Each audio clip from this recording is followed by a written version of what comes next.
Welcome to the Taproom Exclusive. I'm Dean Zarbaugh. I'm here at Hansa Brewery with Corey Miller. How are you doing, sir? I'm doing excellent. How are you? I'm doing great. You've given me a nice sampling of beer for me to try. This is my first time here. I'm really excited to be here. I've been hearing people rave about this place, and Glad to hear. I don't get out much. There's the excuse to do the show is for me to get out more, and especially with that new brewery passport, I'm sure that's probably been a huge thing for you guys. We flew through the first box already of those passports to give out, so we're on our second one, and I gotta call them soon and be like, we need more. Wow, yeah, that's a good problem to have. Yeah, definitely. A lot of people. I don't know how, but they still didn't know about us. Mm-hmm. So this is just great exposure for us. And they're learning about all the breweries in the area. So if they're a big fan of one of them, hopefully they'll see us on there and at least try us and check us out and try our beer, give us a shot. Yeah, and you guys are a European-themed, German-themed brewery mainly. Is that correct? Yeah. I mean, if you look at the decor in here, it's very like ski lodge. Yeah.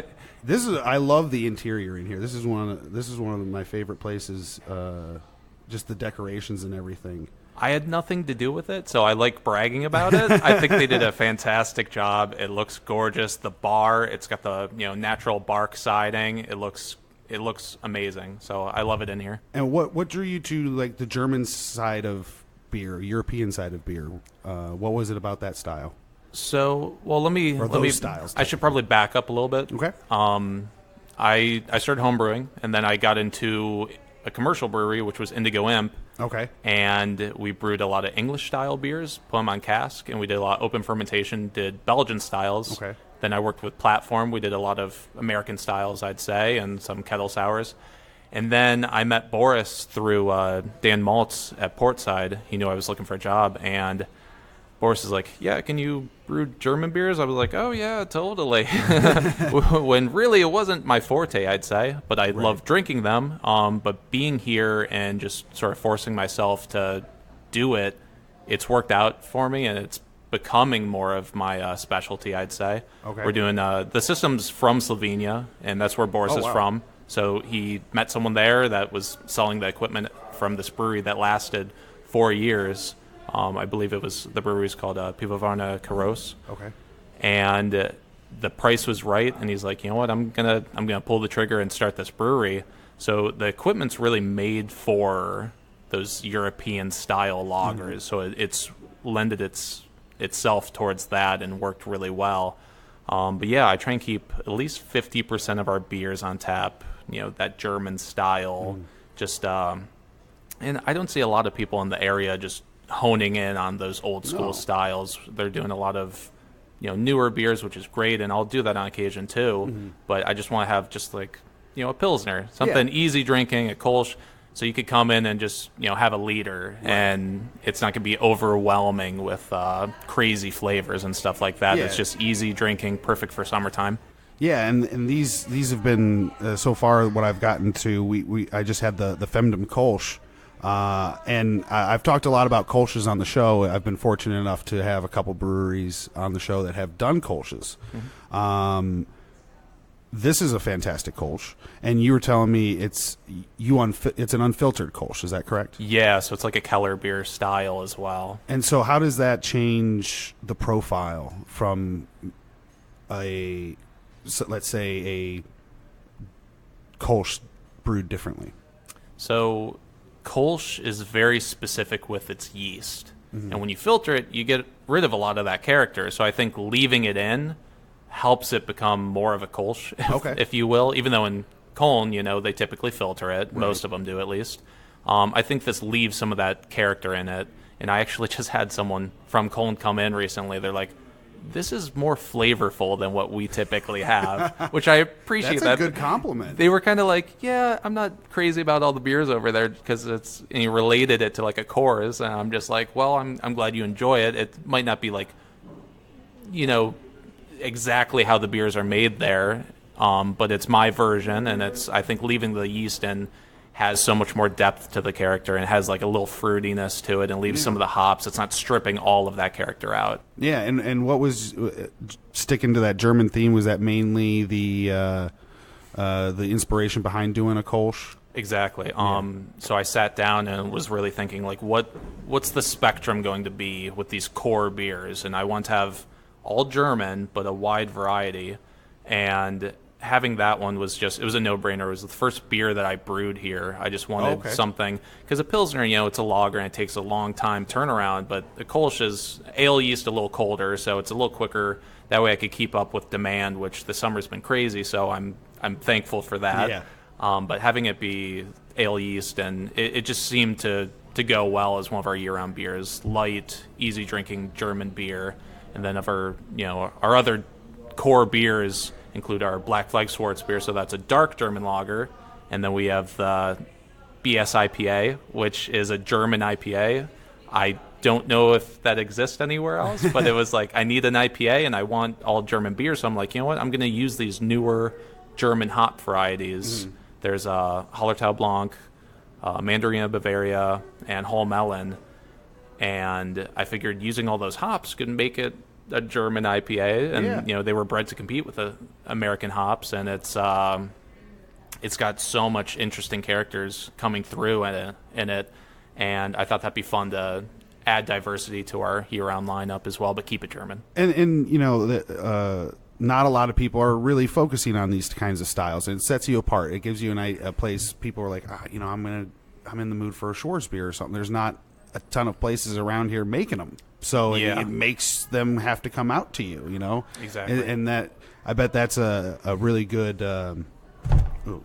barometer for people coming in here, getting to try, tons of different stuff. You got a wonderful tap list, and all the beers here in front of me are fantastic.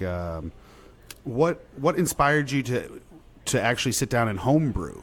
Like, what were you doing before that? Or was brewing always what you wanted to do?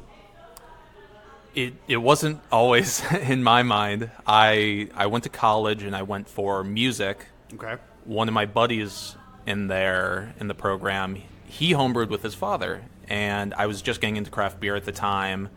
One of my first favorite beers was Left Hand Milk Stout. That really helped me get into it and realize that there was so much more besides the macrobrewed pilsners. Right. And once I found out that you could do it yourself, I was like all about it. And I'm asking him questions. He's letting me borrow his books, and I'm just reading up on it constantly. And I started brewing in the dorm room, actually, just very small batches, and it just snowballed, and I became very passionate about it. And one of my classes was canceled one day, and I found out there was a brewery near CSU where I went to college, and I'm like, you know what, I'm going to go over there and check it out. And it was one of those right time, right place things where he was looking to hire someone on, and I needed a job at the time, part-time, so I started working there. I actually started working like for free, and then I did part-time under the table, and just not much, but just enough to get by, and it was really my foot in the doorway, and that's what helped me get into brewing. And I just became more and more passionate about it and kept in the industry. It seems once anybody gets involved and really gets deep into this industry, you get really hooked really quick. You get definitely. The passion really comes out. Like I've been drinking craft beer for a while, but I've really started working, selling in the industry about a year ago.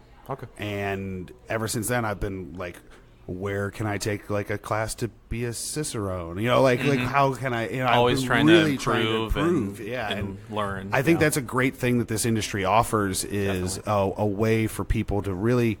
It's more than just a quote unquote hobby. Oh yeah, there's so much to take in and so much to learn that. I mean, you can't stop learning, it seems. Definitely. I used to manage the Cleveland Brew Shop down the street from us, and all the time, as soon as someone brews their first batch, they're like, this is what I want to do. They're like, I want to open my own brewery, and they're just, you go crazy for it instantly. It's just such a fun thing to do, and it's the community's great. You start brewing, and you brew with friends, and it's a lot cleaning, but it's a lot of downtime where you're just hanging out, and you're always learning, like you said, which is which is what I'm all about. I always want to be improving myself. So and it seems like a lot. That's pretty much a lot of people in this industry. They have set a pretty high standard for themselves. I mean, you got a business to run. You got your name on the door. You know, you gotta make sure the quality's up to snuff too. Oh, yeah, and it's just been really cool to see, because I don't have the patience to actually do what you do. I just don't. I've done you have to be very patient. I've done a couple batches in like the 5-gallon buckets and stuff like that. I just kind of mixed it. I didn't really do much else beyond that. My buddy then bottled it and all that and sent it out to us. And Did you like it? Did it oh come no, out well? it was terrible. It was terrible. Man. It was a blonde ale, and it was just not good. It was. I think we still have one bottle just sitting in there, cellaring. Because no, it's actually in a fridge, because my dad just threw it in the back of a fridge, and it's got this old looking label on it, and it just looks bad. And I remember when we tried it, it just didn't turn out that well. But did you have fun doing it though? I did. Oh, it was a Okay, blast. cool. Oh, that was the main point. And the guy who was doing it for us, he started doing it on a bigger scale for a little while, and not huge, but he would start, doing like, he would get Pepsi kegs and stuff, and like fill Pepsi kegs with some stuff, and he would do. He ended up making like a pretty decent like holiday beer, and that was kind of cool. But and it came out like alcoholic Pepsi. Pretty much, yeah. Pretty much, yeah. It. I don't know how well a job he did cleaning the lines or cleaning the kegs, but that was basically it. So going back to the FemDom Kolsch, so it's a nice light, crisp, easy drinker. What would you say would be a good pairing option? If someone wanted to come in and or sit down and eat while they're drinking this, what would you say would be for food off our menu? That's a good question. I think a lot of the stuff goes pretty well with it. The Kolsch is fairly hoppy, and hops usually work well with more fatty food or just umami character. I think we do a lot of that here. So the schnitzel works really well. It's just tenderized and deep fried, and side of spatzla, and it tastes really good together. Yeah. Oh, I bet. And, I'm having the Hefeweizen right now, and this is really good too. I mean, like I said, I haven't been out here, so this is all 100% authentic. All brewed here, so good or reaction. bad, let me know. I appreciate honest feedback.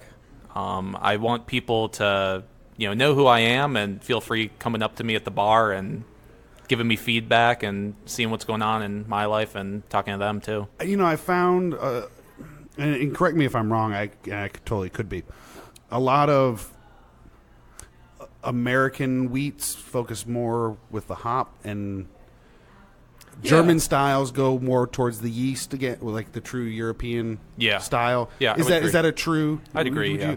And this is because I get a lot of people asking me, they've had a couple American wheats or whatever, and they're like, it's not. I like the German style Hefeweizen. This is a fantastic one too, where it gives you that nice clove and some banana in there.